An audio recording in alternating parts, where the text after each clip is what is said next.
Hello, everybody, and welcome to today's webinar. We are really excited to have one of our MSP partners and sponsors join us today. Welcome to the call, Alex and Marnie. All right, so Alex and I have a long history. We met back in Baltimore, I want to say in 2013, when he was still in MSP. It was a long time ago. And he has, as many MSPs do, blossomed into, he found a need and is filling that need with another company in terms of TBRs and making sure all these reviews are in play and everything is rocking and rolling. So Lifecycle Insights is joining us today on how to get TBRs right now. They've got some tools to do this, and Alex also comes from a very long Chartech background of doing the process right. So without further ado, I'm going to shut my mouth and turn it over to Alex. Yeah, in fact, one of my favorite quotes on TBRs or QBRs or whatever you want to call them is from Alex Rogers. And he said, you know, in words that I won't say out here on the internet, you know, stop calling them QBRs if you're not going to do them quarterly. So that's something that stuck with us from as long ago as Chartech. Geez, I don't know if it was 2013 or 2014, but way back then. If you can remember the year, you're one better than me, Emily. But so to that end, you know, let's go ahead and jump right in. I think the majority of the attendees have stopped popping up here, so we'll get it fired off. But go ahead, feel free to raise your hand, ask questions in chat or in the Q&A, and we'll get them answered along as we go. And Emily, if you don't mind, just interrupt me as stuff comes through, because I tend to get up on my horse and forget that there's other stuff going on here. So you got it. With that said, we're going to kind of jump in and kick the slideshow off, and I'm gonna share it up. All right, you should see a slideshow. Is that presenting to you? Yep. Good deal. So for today's topic, we're going to talk through just what it takes to get your quarterly business reviews right, and why it's a process that is so difficult for so many MSPs, but why it's really a lot of it's just head trash and things that we haven't thought to really address. So it's fairly easy and fairly straightforward to get fixed when we really sit down and take a look at it. So I always like to start this conversation with a Maya Angelou quote. And it's a great quote. It's, I have great respect for the past. If you don't know where you've come from, you don't know where you're going. And the way this really relates to QBRs is the same way it relates to all of our IT processes and frameworks and everything else we do in IT. We have to start where we are today. You can't wait until you have everything figured out about QBRs to go out and deliver the perfect one. It's so risky to let perfect be the enemy of good and just get out there and meet with your clients. That said, there's a lot of things we can fix on the quick to get us ready to go out and meet with our clients. So what we're going to talk about today are the things that you can do immediately to, within a period of a couple of days or a week, really build yourself a QBR process that will let you go out and give you the starting point where you can continue to improve it as a cycle of continuous improvement over time. We talk about that iterative improvement cycle that we do with everything in technology. So that said, I'm going to talk about a couple scenarios. We've got a couple of partner stories we always like to tell. We've got, you know, every vendor has their partners that they're super proud of. But early on in Lifecycle Insights, we brought in a partner who his revenue had flattened. He just didn't seem to be able to grow the business. He had been flat for 3 years or so in his revenue, and he was really trying to do QBRs, but struggling to get his clients to see the value in them. So when we sat down with him, he said, "I just don't know what I'm doing wrong." So we sat down, we helped him build the framework, and worked with him for a period of about 3 weeks, over about an hour a week, and then sent him home with some homework. Then he scheduled to meet with his biggest client and who he thought was his best client. And we intentionally picked that client. We say, go pick the one that you feel like is going to allow you to make a mistake if you screw it up, but who's going to be an easy audience for you to try something new at the same time. So we sent him out to meet with this client. He goes in with a 5-figure project and a high 5-figure project, a really expensive list of wants for this customer, as well as an MRR increase that he was asking him for. And he gave the pitch, everything we'd practiced. He delivered the materials. He felt like everything went well. And then he called me after the QBR and he says, I just did the business review and everything went great, except I got stuck. And I went, what do you mean you got stuck? We prepped for this. I thought you had it. I thought you were ready to knock this one out of the park. He says, I was. And then they said, let's do it. And I went, well, what part of that was hard? Where'd you get stuck? I hope you figured out how to send an invoice. He says, I did. After a couple of minutes of back and forth, figuring out that they really wanted to do a $70,000 or $80,000 project, and that they really meant let's do it all, not they were going to try and cut it up and accept part of it or bits and pieces of it. And this same MSP, after he got in this rhythm and had gone and done a few business reviews with his clients and felt like he had figured out how to put his hat back, his that consultant hat back on, got in front of a new prospect and closed the new prospect.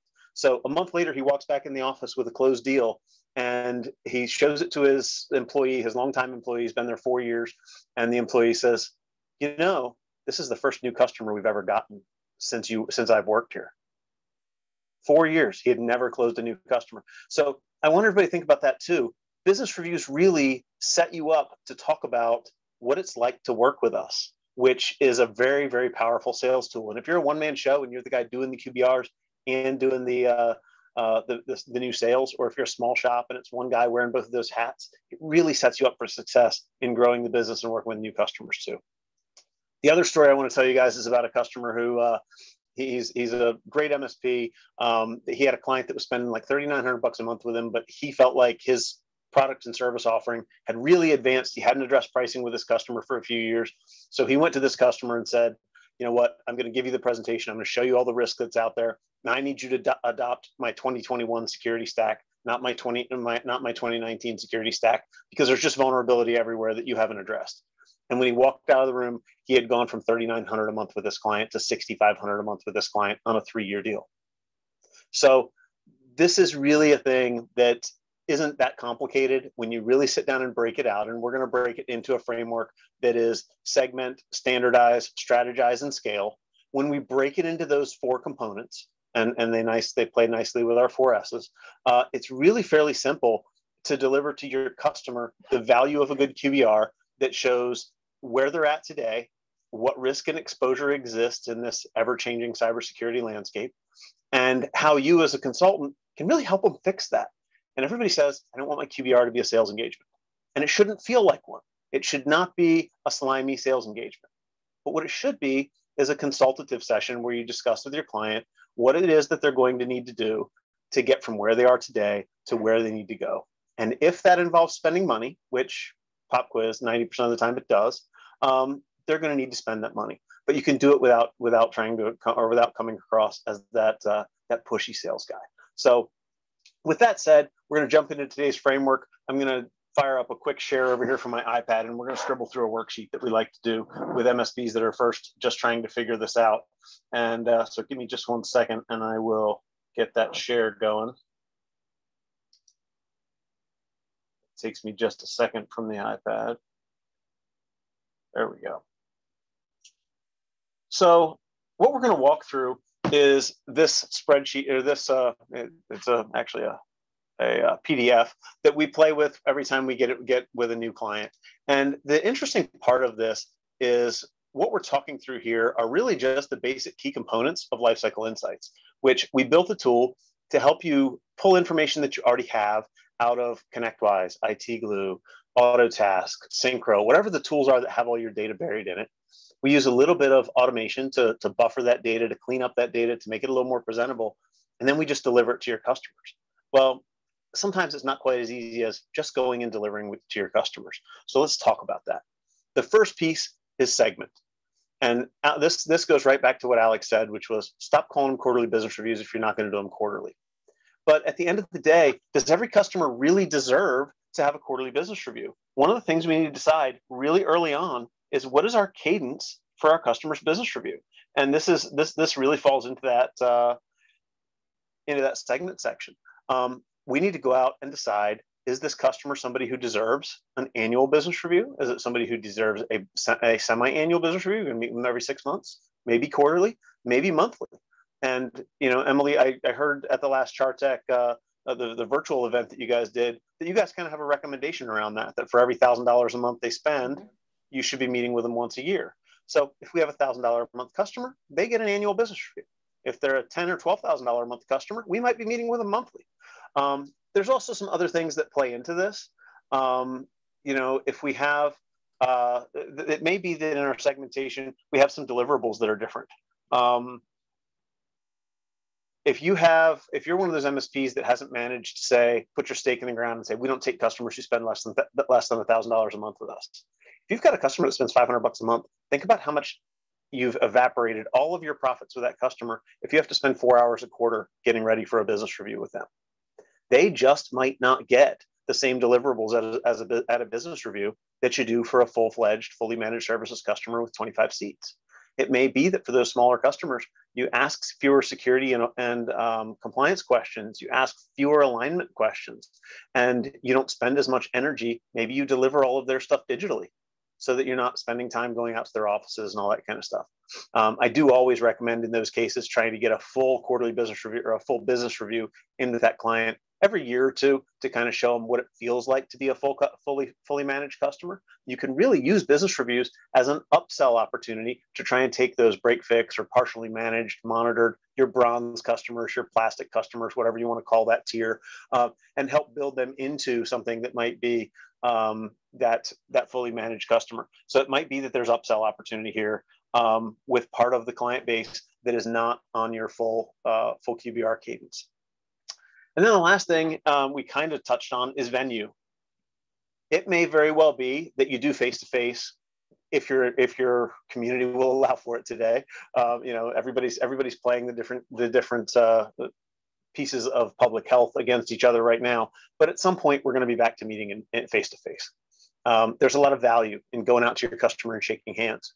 That being said, is your annual tier a virtual business review? Do you meet with them just like this? We've gotten used to that. It's probably even more acceptable now than it was last March when we first started talking about this.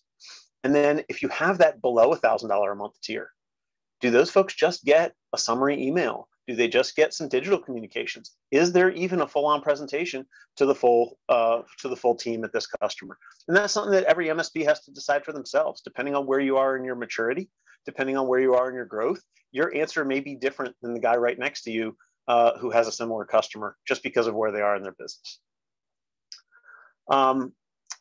So let's move on to standardization.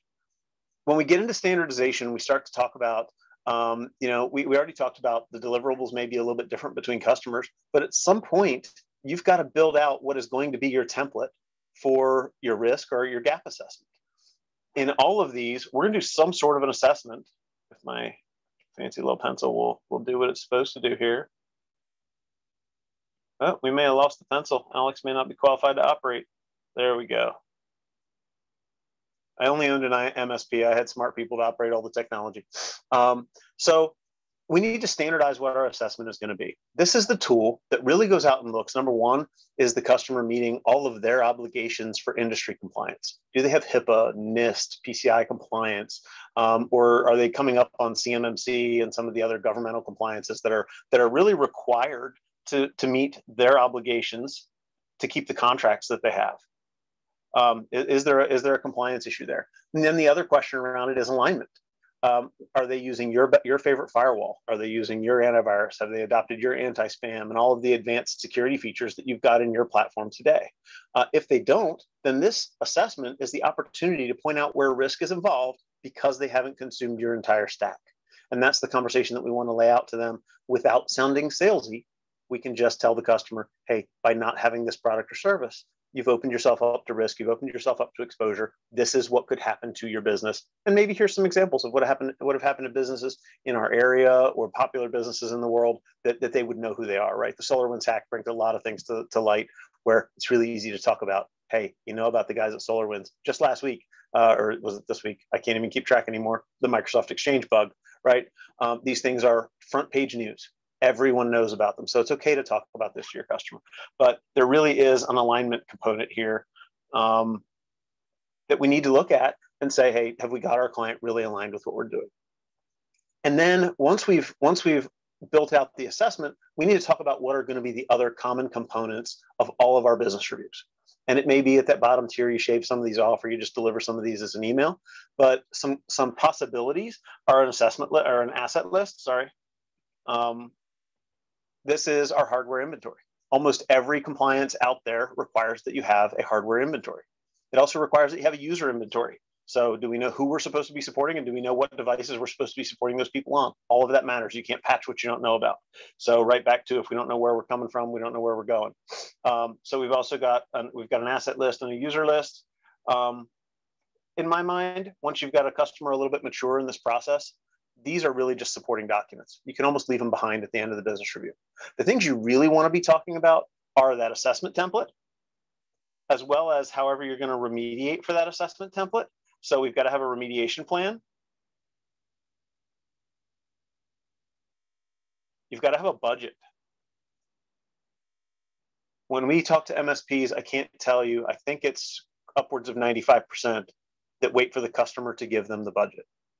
If you have the asset list, if you know all the assets that you're supporting for them, you know all the products and services that they're buying, maybe you don't know their telco and their ISP or a line of business app, you can collect that info real easy. Who is in a better position to give the client their IT budget than you? So I would argue that this is the obligation of a good MSP to provide their client with a budget and some budget forecasting. We recommend 5 years out. Very simple to do in our tool. It takes about 3 clicks by the time you get everything imported out of your PSA, because most of the data already exists. And then the last couple of things, you're probably going to want to feed them some sort of an agenda, maybe an executive summary. And if you are really bound and determined to bring in some of those technical details, some sort of a scorecard that is a 1-page, quick and dirty, this is how we're doing for you, I really recommend that you leave those things out. So the last couple of things I would throw in here were agenda and that executive summary. The executive summary can contain the, the why. Why do we do this assessment? What's the purpose behind this? What's the risk of not doing it? And then the agenda is actually a salesman's trick. We really want this to be the most strategic meeting you have with your customer. And I want to differentiate right now the difference between strategic and tactical. Tactical is I can solve it with a service ticket. I can send an engineer with a wrench and a screwdriver and some spare parts, and we can solve for it. Strategic is long-term, forward-thinking. It's budgets, it's compliance, it's products and services that we need to purchase to keep us safe from North Korea and China. If a customer responds to your agenda and says, "There's 2 things I'd like to talk about. Sally was mean to Billy on a service ticket, and Jim in accounting says his PC runs slow." Those are tactical items. A ticket can be created, they can be solved. A technician can be whipped, those can be solved, right? So what I want you to do when you get that feedback from your customer, and ask for the feedback. Mr. Customer, this is an agenda of things I want to talk about, your cybersecurity risk analysis and all the other things that we've done for you. I want to talk about those with you. Is there anything that I should come prepared to talk about that's important to you today? Do you have business growth going on? Is there anything going on with the company as far as our performance or anything like that you want to talk about? Get it out of them. Because when they send that back to you and say, "Yeah, what we'd really like to talk about is Jim's slow PC in accounting," you stop right where you're at. A week ahead of your call, you can pick up the phone and go, "Mr. Customer, Jim in accounting is too important for me to make him wait a week for us to have a meeting and then 2 weeks for us to get a PC ordered after the fact. If his PC is a problem, let's get it replaced today. If it's a service delivery issue, great. Let's go, consult with the tech, figure out where we dropped the ball, and let's fix it." By the time we get to this meeting, we want to have used our agenda as a strategic tool to have gotten our conversation back on track before it ever got derailed. And you can do that by killing off the technical before you ever get to the meeting. If you learn nothing else from us today, take that home. It is one of the most valuable tidbits that we learned when we first started setting up Lifecycle Insights. It's actually not something I did well at my MSP until we started Lifecycle Insights, and one of our beta partners taught me that trick, and it has been super effective. So we'll move on to strategy. From the Strategize side, what we're really looking at here is our deliverables to our customers. The big one, the really big one, is this: total cost of ownership. Nobody is in a better place to tell our customers what the total cost of ownership of their technology is, except other than us. So this is with a long-term budget. We've all got the customer who didn't replace anything until Windows XP died, and then they replaced 40 computers. And then they didn't replace anything again until Windows 7 died, and then they replaced 37 computers. And guess what? They're not going to replace anything again until all those computers are 7 or 8 or 9 years old if you don't get in front of them and show them that this is a pattern that causes them a $50,000 spend increase every 5 years. And it causes you to be unpopular every 5 years. This is the most uncomfortable conversation to have ever. But if you walk into your client today and say, "Mr. Customer, in 2024, you're going to have a bad spend year. You remember Windows 7, you remember Windows XP, well, it's a cycle and it's going to keep coming back to bite you if we don't do something to change the cycle. Now that we have visibility way out, we can talk about leasing, we can talk about purchasing things ahead of time, we can talk about hardware as a service, we can talk about moving things into different years and different quarters to change the way that the spend works. But we can take that sine wave of spend that has huge peaks and really low valleys, and we can flatten that out and make it easier for our customer to adopt. And depending on how your customer's funded, that being a very, very flat, very normalized expense might be super valuable to them. So hardware as a service and leasing and things like that can really help. But you are the only person who knows what total cost of ownership looks like for their technology. So it's your obligation to deliver it to them. And we'll show you how to do it easily before we wrap up today. Remediation planning. We're going to find things that are out of alignment, out of whack. We have to go to our customer with a strategic plan to fix them. So my pen doesn't work at the same time as my mouth. We need to deliver them a remediation plan to make sure that our client knows what it looks like to go from where they are today with risk and exposure to where they ought to be in a future state that is in a better place, more secure, more stable, more reliable, a place where they have less risk. And then, the other thing that we can talk about here is that you might be delivering a different piece of strategy depending on what quarter you're going to visit your customer in, or what cadence you're visiting your customer in. We have some MSPs who do one risk assessment if it's a pre-sales customer. They'll only answer 30 questions for them. If they're post-onboarding and it's their first business review, they might answer 75 or 90 questions.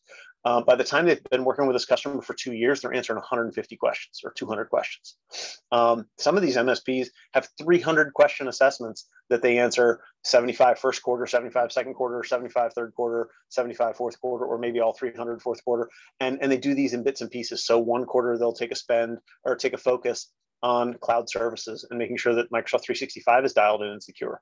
The next quarter, they might focus on on-prem gear and make sure that the servers are up to speed and everything's right there. Firewalls are properly configured. They have the right number of VLANs on their switches, et cetera, et cetera. So there might be something to be done here for a different deliverable based on cadence.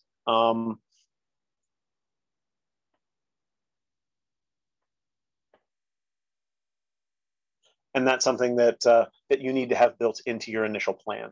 So start small, start with something that's manageable, but if it starts to grow to unwieldy, think about how you can break it up to make it more manageable. None of your customers want to look at 275 green check boxes to find the 3 things that are wrong that they need to fix. So we need to figure out how to break it up into bite-sized pieces and then deliver it in a fashion that doesn't bore them to not want to come back to the meeting.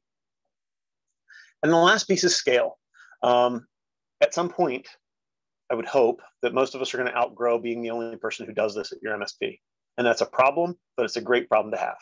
And we want to have built this with the end goal in mind, which is automating it, building it to a point where we have a standard and a process in place so that when we go to hand it off to somebody else, we can hand them the instruction manual. There's an old adage that I used to hear when I was a teenager back in retail, and they'd tell us, you're not promotable until you're replaceable. Well, that goes for you as a business owner as well. Until you can hand something off and it can operate without you, you can't go do the next thing. And if you guys are anything like I was at my MSP, you have lots of ideas and lots of goals and lots of things that you would like to be doing. But we have to plan, we have to build this with delegation in mind. We have one partner who does such a fantastic job of this that he literally picks up the documents for his risk assessment from his assistant 15 minutes before the QBR.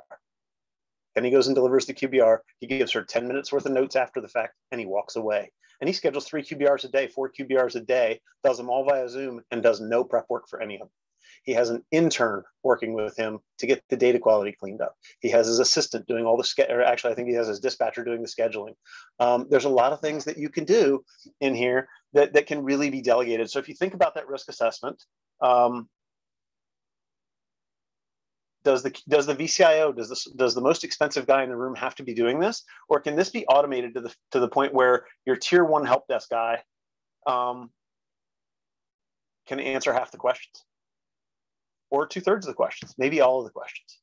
We're big fans of documenting your questions, right? Every one of your questions. If it's how do I do, or is my firewall configured with proper IPS IDS? Well, there should be an IT glue document that tells you where to go to log into the firewall, what to click on, what to check, and what to see to know that it's configured right. And this is one of the reasons why all of our clients have to have the same firewall, because if they don't, I've got to have 3 different kinds of smart people to go figure out which firewall is configured correctly. And we want to make sure that we don't have to have that. Data cleanup is a big one. It's the number one challenge that that our partners have, and it's actually the number one reason that partners don't wind up working with us. We get these really sad emails about once a month where somebody emails us and says, "We really believe in what you're doing. We like the product. We like where you're going, but our data in ConnectWise is just such a mess that we just don't think we can take this on right now. Keep me on your mailing list, but this is just not something I can do today." And that's really sad. It's really disappointing because we know they're selling themselves short because ConnectWise has allowed them to have really terrible data quality. This is something that could be cleaned up by help desk and interns, and it should be. If your VCIO is doing your data cleanup, then you are setting yourself up to fail down the road. Because what's going to happen when you hand your engineer a brand new switch and say, go out and deploy it? Well, he's going to deploy it the same way he always has. And he's going to not bother to document purchase date, purchase price, where it's located, make, model, serial number, so you can go look up the warranty later. He's going to do what a tech does. He's going to plug it in. He's going to go in ConnectWise, go new configuration. It's going to pop up with 37 fields. And he's going to go, ooh, what do I need to know to support this? IP address, password, whether or not it's POE, done and gone, right? Close the ticket, moving on. I got 47 more tickets in my queue. I got other stuff to do. And he's going to set you up for failure. You're going to clean up the data. And guess what? Next quarter, you're going to be cleaning up the data again. So you have to hand this down to your engineers as much as a training thing as anything. They didn't do this on purpose. They didn't give you all this bad data over 10 years on purpose. They gave it to you because we never told them what good data looked like. And filling in 37 fields when you open a ConnectWise configuration is unrealistic. So they picked the ones that were important to them. They didn't do anything wrong, but we need to coach them on how to do it better. So data cleanup's a big one that you can hand down. Scheduling, we already talked about that a little bit. If I could operate my pen in my mouth, I told you guys, oh boy, I just blew away the whole document. Oh well, we'll come back to that later. Scheduling is the other thing that we need to get cleaned up here. And we'll send this recording out so you guys can see the first half of the document. And then report preparation is the other one, right? There's a certain amount of data that you need to bring to these business reviews, a user list, an asset list, maybe some documentation on how they're making out on their compliance goals and things like that. Those can all be prepared by an assistant, by an intern, by someone in the account management role. Doesn't have to be the most expensive person in the room. And then the other big thing here is, the fact that all of this, once we've done it, can be scaled down into a little microcosm of pre-sales work. And Chartech has a great sales program. If you guys have not gone through it, you really should. They have one of the best sales workshops in the industry. But one of the things that you'll learn if you sit through Chartech's sales workshop is it's a whole lot like a TBR. We just have less information, right? We don't have a lab tech agent deployed. We don't have line guard on the network. We don't know the make, model, and serial number of every device in the building. But you know what? We know we've got some Windows 7. We know we got a server that's 7 years old and doesn't have a warranty on it because we walked through the building and we looked. We talked to human beings. We found out where things were slow, where the pain was. So we know where the pain is. We know most of what exists in the environment. And we can do a small 30 or 45 question risk assessment. We can sit down with the customer and say, here's how you scored today on your risk assessment. You scored a 50. If you hire me with my managed services, and Chartech does this great thing where they have your rollout. Do they still do the big piece of paper that you roll out on the table? Yeah, big piece of paper, roll it out on the table. Here's your network today with all the red components on it. We're going to roll it out again with all the green components on it. We used that in my MSP for years. And in fact, I just got into an argument with somebody on a social media forum who told me it was impossible to close a deal of any size at the first appointment, at the presentation, because it's a long contract, everything's got to happen. And I told him, I said, if you follow some of these best practices, including rolling that thing out, and I told him the story, we rolled it out on the table, a school with 11 people in the room.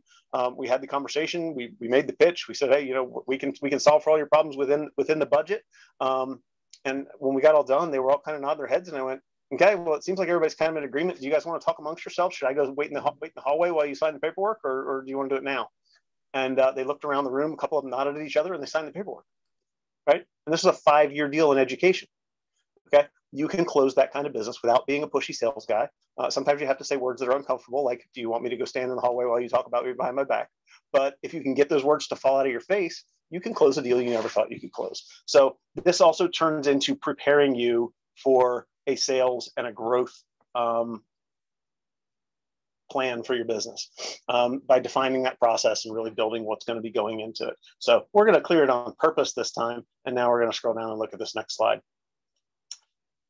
Emily, you got any questions or anything you want to weigh in here? Well, I've got some questions that I've kind of come up with as well. So first, something I hear from MSPs all the time: if you've never delivered anything like this before to your clients, how do you get them excited about coming to this type of meeting? Yeah, today this is easy. It used to be hard. Today it's easy because all of your clients are scared. They all watch 60 Minutes, right?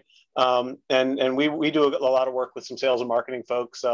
Chris Weiser over at Seven Figure MSP has a great line for this.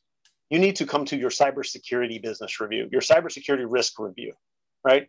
We're going to talk about all the risk and exposure you have with Russia and China and North Korea and all of the nation states that you're at war with, Mr. Customer, and you don't even know it. And we want to make sure that you're not the next Microsoft Exchange or the next SolarWinds. So let's get together and let's talk about those things. And if you're inviting yourself to the table to have that conversation, you'd be surprised how many of your clients all of a sudden care when they didn't care when you said, I want to come give my quarterly business review, and I'll show you how many patches we applied and how many viruses we blocked and how many emails we anti-spammed, right? They don't care about your flux capacitor. They care about keeping the business up and running in a non-technology conversation about risk and making money. And that's what this needs to turn into. Absolutely. And then how do you keep, so you mentioned, 275 points, you may switch out the deliverables per quarter. How do you keep the information valid? How do you keep it interesting? How do you keep them coming back? The cybersecurity line works perfect for one quarter, but if they think, where does it go from there? Yeah, well, what we've found is that it has to do with the content that you deliver. If you're delivering tactical content, your customers will not want to come back. If you go, look, I met my service level argument for the quarter, your clients are not going to come back. And yes, I said that intentionally. So SLAs are only there for your customer to be mad at you about. They're never going to call you and go, you answered all of my calls in 3.5 hours and the goal was 4. No, they're going to call you and go, why did you take 3.5 hours to answer my call? Well, Mr. Customer, I have a 4-hour SL. They don't care about that. They want to know you took care of me. My problems were solved in a reasonable time frame for how important they were. And moving on, what strategic things do we need to talk about? I've found the budget to be the most powerful piece. Nobody's ever had it before. Nobody's ever had their MSP walk in the door and go, 5 years, this is what technology is going to cost you. Look out for 2023 because that year kind of sucks. You want to talk about how we can avoid that? We're not used to having those kind of strategic conversations. We're in there going, we got newer, better stuff. You want some more of my anti-malwares? They don't care about that, right? They just assume you've got that covered. So we need to move on to the things that they don't know we have covered. It needs to be a two-way conversation at some point. There's a piece of this process that is stick your pencil in your mouth, chew on it for a little while, and let your customer talk. And as a sales guy, it's hard for me to shut up and let my customer talk. But sometimes we just need to go, where are you going with the business? Let's talk about how all this technology and all this added risk gets piled up when you work from home. All of a sudden things are different. And we're having those conversations instead of we need more GBs in the server. The customer all of a sudden is more engaged and wants to have these conversations. There you go. All right. There's the questions for now. So we're going to talk quickly about this graph. And basically what we want to cover is what is it really that helps us decide when and how to meet with our clients. We talked a little bit about segmentation earlier and exactly how this plays out. But what I want to talk about here is a couple of things. We want to talk about the complexity of our clients because Chartech has this golden rule of exactly how often to meet with our clients. That falls down here under value. But I don't think value is the only metric that helps you determine how often to meet with your clients. To Emily's point earlier, your clients will lose interest if you're not delivering value at the end of these meetings. When I did these meetings at my MSP, I always ended them with a couple of questions, a series of questions. Mr. Customer, did I deliver value to you today? If they say yes, ask them for a referral. That's your opportunity. It's okay to be uncomfortable. Mr. Customer, I hate to even ask you this, but as the owner, it's my job to help grow the business and, to make sure I can pay to retain all my good people and all that kind of stuff. I don't suppose you know anybody who would see similar value in what I presented to you today that you might be willing to introduce me to. It's kind of comfortable and kind of easy once they have already said you delivered value to me today. If they say no, that's your opportunity to circle back and say maybe we're meeting too often, or maybe I'm delivering the wrong kind of content. because those are the only two things that leads a customer to say, you didn't deliver value to me at my business review. And if you didn't, the question is, what can I do better or different? What did you need to see today that you didn't see from me? So on the scale of complexity to value, we kind of have a line that goes like this, up the scale. And we're going to break it into segments. And I want you guys to kind of plot your client base on a chart like this, where you might have a couple of really complex high dollar customers living up here. Yep, they're complex clients. They spend a lot of money with you. They're the folks you probably want to meet with weekly or monthly, right? We could be meeting with these folks really, really often.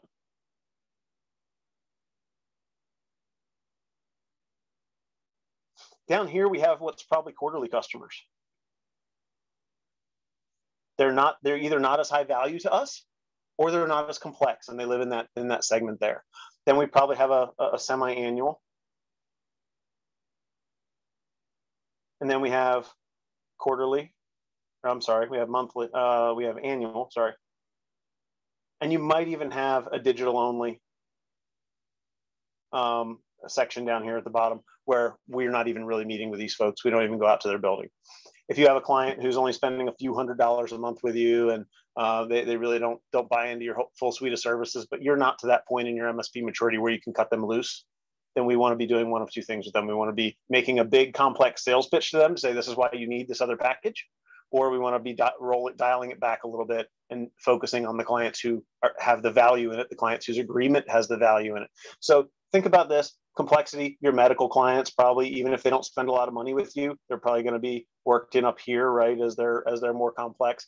You might have that manufacturing client who spends a ton of money with you, but all his computers do is print shipping labels and run QuickBooks. He's down here, right? Even if he spends a ton of money with you, he is super low maintenance. So you're probably squeezing him in, and you may even be coming over here and doing that with him, right? He might be our annual customer just because of what he uses his technology for. So Chartech has a great benchmark of value, but try and marry that up with complexity and see if we can't come up with a way to kind of structure all those customers, segment those customers, and then you get on a cadence with them. And at your meeting with your customer, hey, Mr. Customer, since I delivered value today, how often would it be worthwhile for you to see information like this? Guess what? They'll tell you their cadence. I like to offer them two options. Is it good for you to see this quarterly, or is twice a year enough? When your customer says twice a year, guess what? He's much more likely to show up twice a year because it was his idea. When twice a year comes out of his mouth, he's done. He's not going to give you a hard time about showing up for this. So the things that are going to be considered over here when we talk about value, of course, we're going to be talking about MRR, right? What does the customer spend with us? Size probably matters here. It's probably related to MRR, but big clients who are growing, those kind of things. We talk about reference value a little bit at Lifecycle Insights. Reference value is when we're talking about a client who maybe they know everyone in town. Maybe they're a big dog in a niche you really like working in. That attorney who happens to be, have a position on the bar and all that other stuff, who can get you in front of the right people. Those are the folks who you really are going to find value in. So maybe it's somebody who runs the Chamber of Commerce or is really active in your chamber, and their voice is just really loud. The other one could be vertical. If they're in your vertical, if you're a medical vertical company and you really want to focus on that, and that's where you want all your business from, then make sure that those folks get a little bit of extra attention, because you want them saying good things to their friends and everybody they know in that business. And then we're going to talk about things like needs, complexity. Anybody who's got regulation going on. If they're a regulated industry, they probably need to meet with you more often, right? These are things that drive up value. When we get into segmentation, this is just breaking out a schedule, right? When we would step out of our schedule is when we have clients who are at high risk of churn. And for those of you who did not grow up in a sales household, churn is when a client's headed to somebody else, right? A client who's probably going to fire us. If you have a client who you just have an antagonistic relationship with, they call and they're not nice to your people, they don't take your meetings, they don't want to take your phone calls, get in front of them and give them the cybersecurity risk review. Find an excuse to get in front of them. And when you do, I think you're going to find that if you give them a little more attention, they're going to be a better client. At my MSP, I broke my own rule. I had a monthly client, or I'm sorry, a quarterly client who we met with once a month. They should have been quarterly by all accounts. They spent $4,500 a month with us. They were, 32 users or something like that. Nothing about them said meet with them every month. But if I gave them 15 minutes every month on a virtual conference call, they were a better set of human beings. They were nicer to my people. They took more of my advice. They were just a better client. And they wound up in the long run spending more money with us and actually referring people to us. And at one point, I felt like every time I picked up the phone, they were going to fire me. So think about that when you think about those clients that are notoriously tough. And then the other thing is, what about those clients who have had a leadership change? This always should be a red flag to you. And I hear it in the forums. I see it all over the place. Folks are talking about this. So if you've had a leadership change at one of your clients, this is probably a pretty good reason to go meet with that client and maybe get them on a little bit of a regular cadence for a while. Maybe for the first month of a new leader, or I'm sorry, for the first quarter that you've got a new leadership in place, maybe you meet with them once a month to get that relationship, to show that person you're on top of it. Guess what? If that new leader is coming from a place where they were never handed an IT budget, and you walk in the door and go, here's where you're at on IT. I really would have liked your predecessor to do some of these things, but we really struggle to come eye to eye on them. But here's the state of the union. Here's the budget. Here's where you're behind. Here's everything that we've always presented. Let's have this conversation. Let's clear the air. Guess what? You'll have somebody who looks at you and goes, man, this guy's on top of it. I'm not coming in. I got a lot of things to clean up. I'm a new person here. This ain't one of them. He's got it taken care of. And you'll get to go on to have a better relationship with that customer. So I think those are a couple of things that if you really sit down and put them into your process, I think they'll deliver some value to you at your MSP. Questions or comments about that section? Yeah, question for you on that. So if you decide you need to ramp somebody up to have some more meetings, some more love, that kind of thing, whether it's planned to be temporary or planned to be long-term, but you eventually decide, okay, it's time to kind of ramp that back down. Yep. How do you ramp down those spoiled clients without them thinking that you suddenly don't love them? Well, I think it goes right back to whether or not you're delivering value every time you meet. Right. And if at the end of every conversation, it's, did I deliver enough value to chew up this much of your time again next quarter or next week or next month? Then they'll answer that for you. It's very easy for them to say, no, I think we covered everything last time. When you start to your answers like that, they don't value your time in the room as much. And I learned this with my biggest client at my old MSP, and there was a point at which they were 60% of my MRR when we first launched MSP services. They were my biggest customer. So at one point with them, I went and gave them a business review, the old school business review with all my patch stats and all my backup junk. And at the end of the day, I realized they just weren't engaged. They didn't care.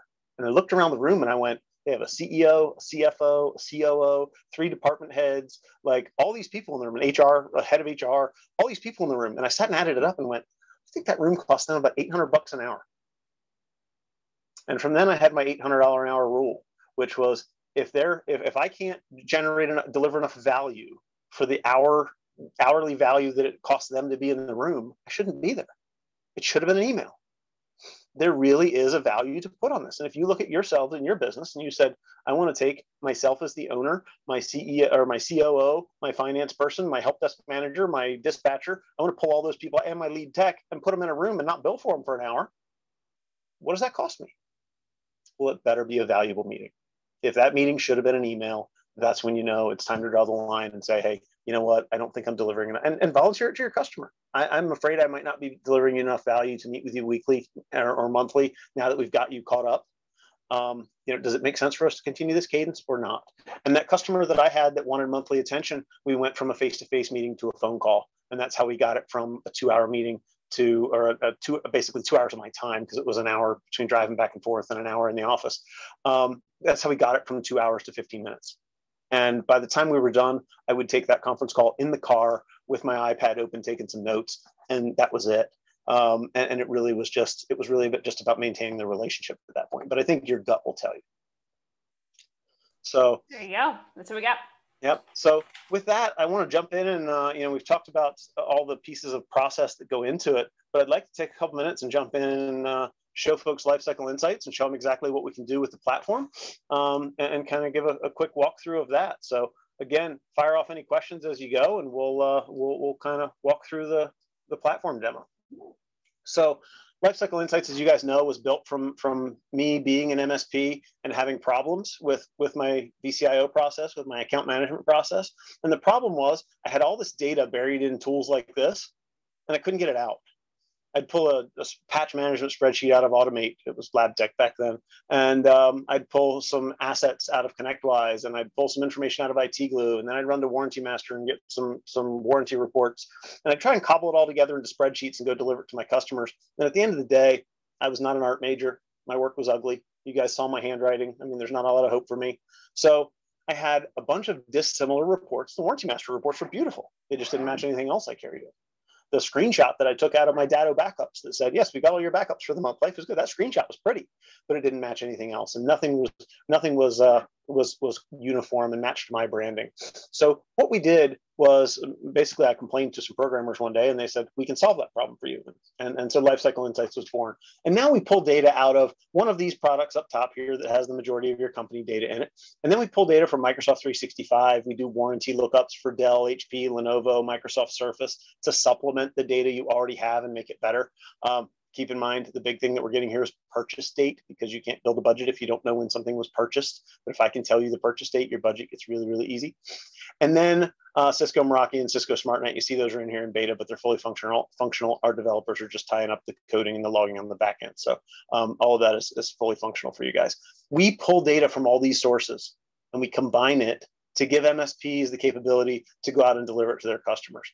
Now, we talked about the primary integrations here. Those primarily feed in your asset lists and your user lists. So these are just inventories of what exists in our companies and in the companies that we manage and what their status looks like. But once we get those, we're actually going to go out and apply a bit of information to them. So using some defaults, we can set up either globally or per company.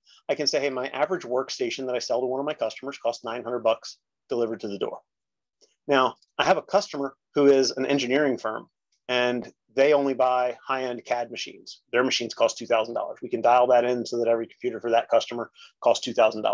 Why do we care about that? And why do we care how long we're actually going to keep that equipment? And why do we care when we're going to alert on approaching end of life? Well, that's because we're going to build out this asset list to show our customer exactly when an asset gets replaced, and they go from yellow to red at 60 months, because that's how we have it configured. If your answer at your MSP is 48 months, no problem. We can account for that. But what we're going to show our customer is that at 60 months, in this case, this asset goes on the budget for $2,000.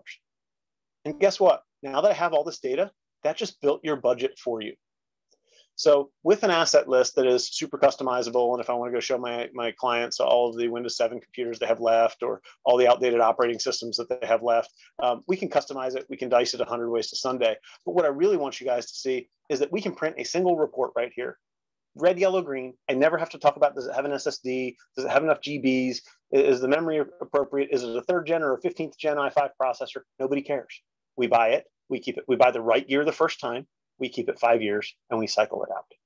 And that's how we build the budget forecast, which is super customizable, but super easy to build out. I've got some pre-saved settings here that I use that I used at my MSP and I use in my demos. But for the sake of this demo, I'm going to show you guys how hard it is to customize my budget.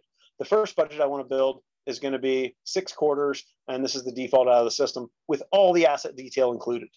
What this budget does when I generate it for my customer is shows them exactly when the squeaky wheel gets the grease. When does Jim in accounting get that new PC? Because he's been complaining. Well, this budget tells me that. But this budget is tactical. It only answers those questions. It answers the exact things that are coming up in the near term. The budget I really want to show my customers, and I'm going to do this manually so you guys can see how difficult and painstaking it is without the save settings in there. There you go. It was that hard. Now I've converted from a 6-quarter budget with detail to a 5-year budget in a summary fashion. And now I can see for my customer that they're going to spend $88,000 in 2021 on technology. They're going to spend $69,000 next year, then back up to $85,000, and then holy crap, there's the $97,000 a year, the $97,000, almost $98,000 a year. And then we drop right back down to $69,000. This is the year, and these 2 years in particular, I can warn my customer about early and often. And when it comes time to replace 14 workstations in 2024, I'm not the bad guy. Hey, Mr. Customer, remember we've been talking about this? Well, here it comes. Did you want to do that lease we talked about, or have you been saving some money and want to just stroke the check, right? And we can have that conversation from a purely strategic, non-salesy standpoint. You knew you had to do it because It's the proof's been in the pudding since the first time we showed you a budget. This is super powerful, and it is literally the reason we present it this way with all the details sucked out of it is because this fits on one page. Your customer can see 5 years of strategy on a one-page strategic budget. The other thing that we put into your budgets that you guys that we haven't really talked about is contracts. Doesn't matter what tool you have, they do a terrible job of tracking customer contracts.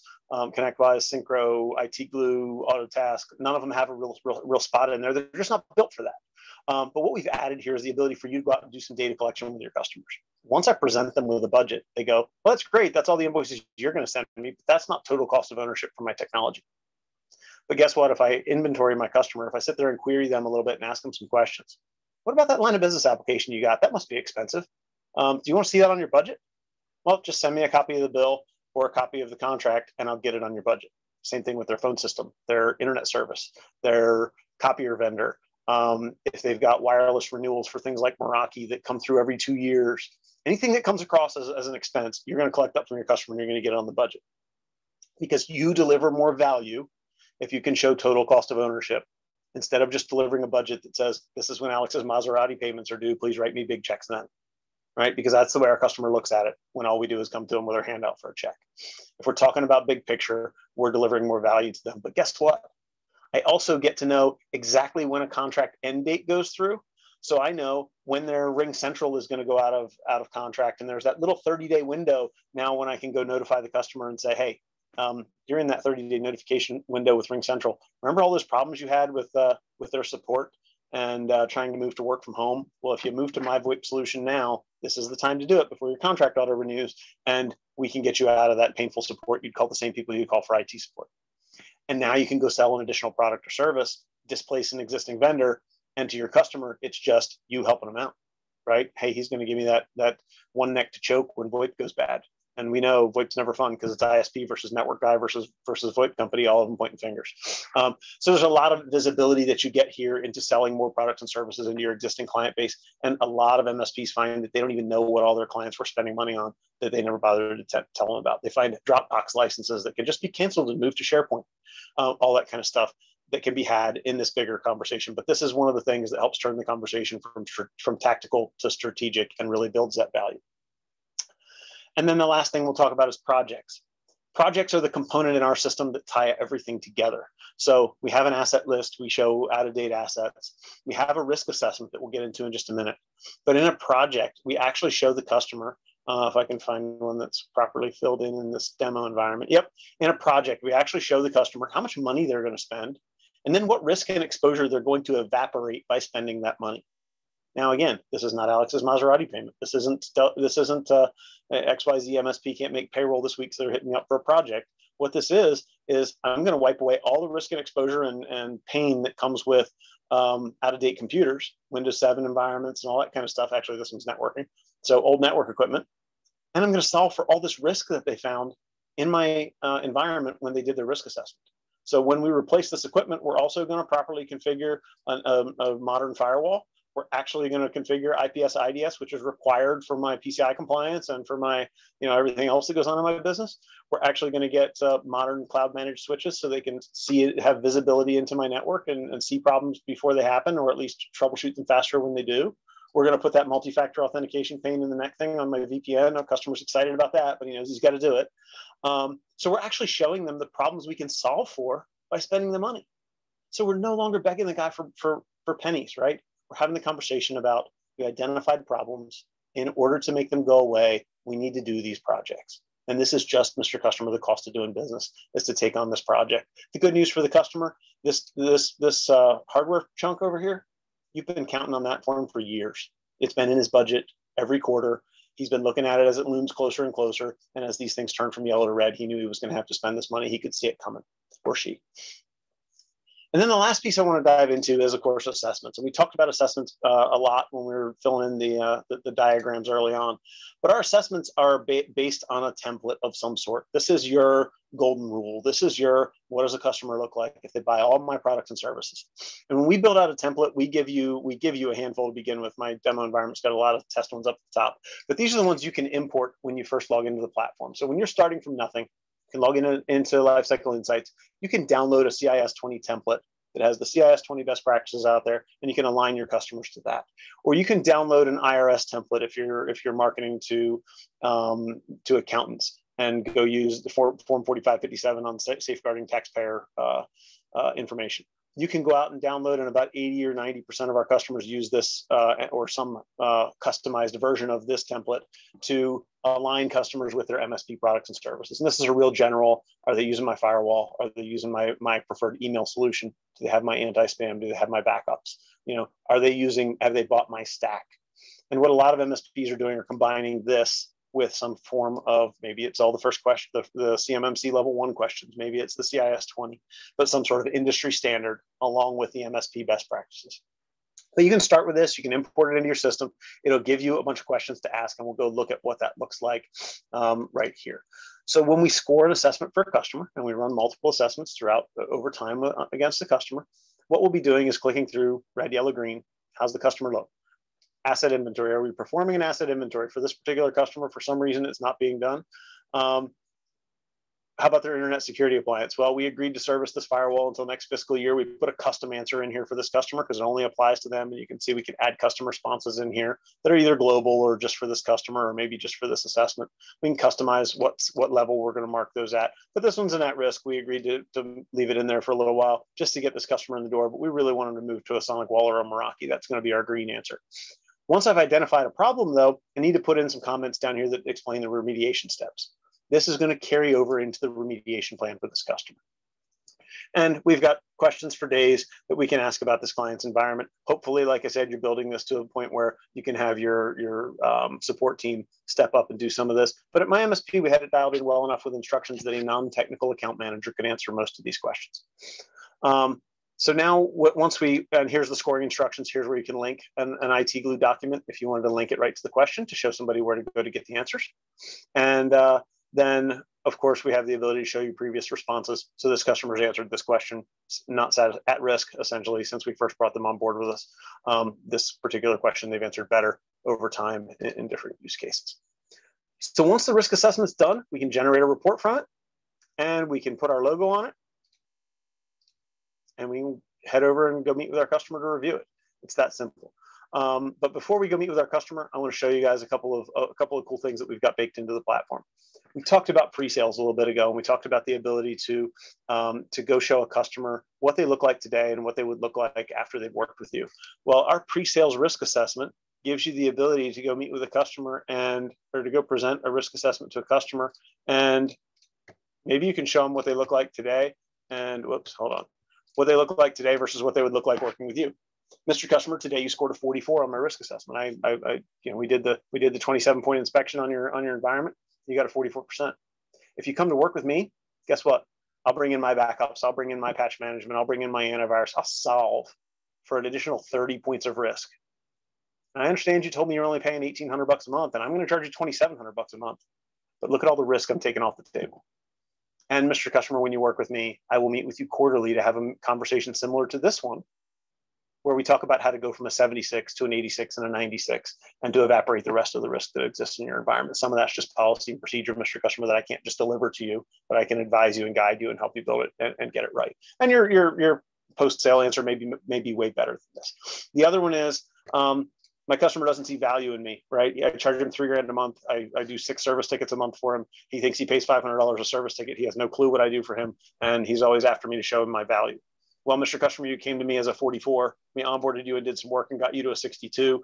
Then we did a whole bunch more work for you after another QBR, and we got you to a 76. This is the value that I deliver to you. And if you continue working with me, we'll drive you up here into the 80s and 90s, and we'll get you a much better score. And in reality, once you've been working with a customer for 3 business reviews, you probably got them up in the 80s. This demo environment is not real representative of that. But we give you the ability to present a lot of that to your customers and show it to them that way. So that is the big piece on assessments. And the last thing that I'll show you is our scheduler. And our scheduler is what gives you the ability really to slice and dice your client base and get them into quarterly, annual, and semi-annual cadences so that you can schedule them to meet with you based on the time frame that we've allotted. So I hope that makes sense to everybody. You can basically dig into an individual customer and decide whether you're going to meet with them quarterly or annually or semi-annually or whatever that cadence might be. We'll schedule the meetings and we'll give you a place to take notes based on that schedule. And I know we're running pretty close on time here, so I should have knocked myself off my soapbox earlier. But with that, I think we're at a pretty good place to wrap. I'll go ahead and open a couple of the documents that we generated. We can take any questions and we can let folks drop as they see fit. Perfect. Most important thing, how to get in touch with you guys after this webinar if they are interested in learning more before go for it. I will go right out in the chat here and give you guys, oh, maybe I will. Let's see. Yep. This should have been recorded, and now I'm wondering if it's not recorded. Yep. I'm seeing it saying recording. Okay, good deal. So this is recorded. It will be shared out. Good deal. Somebody saved my bacon there. They left me unattended today, and that's bad. I usually have a supervisor. So if you guys want to reach out, here's our website. All of our pricing is posted right on the website, as is a free trial. So you're welcome to a free trial. When this goes out, we will also have, I'm pretty sure we have a CharTech coupon that goes out with it. If we don't, I guess I'm going to have to make one. But yeah, I'm pretty sure we have a CharTech coupon that goes out that'll get you guys a little bit of a discount as well. If you want to speak to me directly, don't hesitate. My entire life is about getting you guys onboarded in Lifecycle Insights and getting you taken care of. Awesome. So you there's my email address. There's your email. Perfect. You do have another question, and John had to drop, so you may just want to answer this separately, but how does this product compare with a product like Strategy Overview? Is his Sure. Yeah, that's a very fair question. So I think what you'll see from our platform is that we built around data first. So where other platforms, Strategy Overview included, are trying to build you a VCIO tool, it's a very, very manual process. And I didn't really show you guys in the demo, or in the webinar because we ran short on time. But we do some really slick things to pull all those project items together and tie all that together. And it's really just a couple of clicks to build that. Just as few clicks as it took me to build this this risk assessment that we built for the customer, or these budgets. And we talked about the budgets, and here is, your one-page strategic budget for your customer. If you can build those in 3 minutes, you can build a project in 3 minutes, and the project pulls together all those pieces. So number one, we're data first. We help you clean up your data in ConnectWise. That's another thing we didn't get into, but we have a data quality scoring component that actually shows you where your data is missing and where it needs to be improved. So right inside of our platform, we'll show you per customer what your data quality looks like. Your customers who have green data are ready to be to have a business review. Your customers with yellow, orange, red data, they're probably not ready. They need somebody to go clean them up first. And we have a lot of tools to help you get through that process. In fact, a big chunk of our onboarding checklist here is devoted to that data cleanup, and we have guides and instruction on how to do all of that. So what you'll find, we're data first and we're automation first. So we do a lot of things in a whole lot fewer clicks than most of those other platforms. And as well, for most folks, because of all of our integrations, especially these last three, we can replace multiple tools for you. So for a lot of folks, we replace Warranty Master or ScalePad and Strategy Overview, or ScalePad and Audit for IT, or any number of those products we might be able to replace for one MSP. Awesome. All right. Those are the questions I see. You've got the contact information there for Alex. Let's see. Where did you say you can find more information about the solution and trial offer, Gary? That is under lifecycleinsights.io. It is in the chat, and Alex is typing it specially for you. Yep. We'll see that in just a second. Perfect. All right. So this was recorded. The team will push that out to you. Thank you, Alex. So good to visit with you. It's been a long time. Good to chat with you. One of these days we'll get to have real in-person events again, and we'll sit down over. We'll have to find what was the name of that place? The seafood place? Oh, that's right. Bubblegum. Yes. Bubblegum. We'll have to find one. All right. Sounds good. Awesome. Thanks so much, guys. Talk to you later. Thanks for your time. Bye-bye. Bye.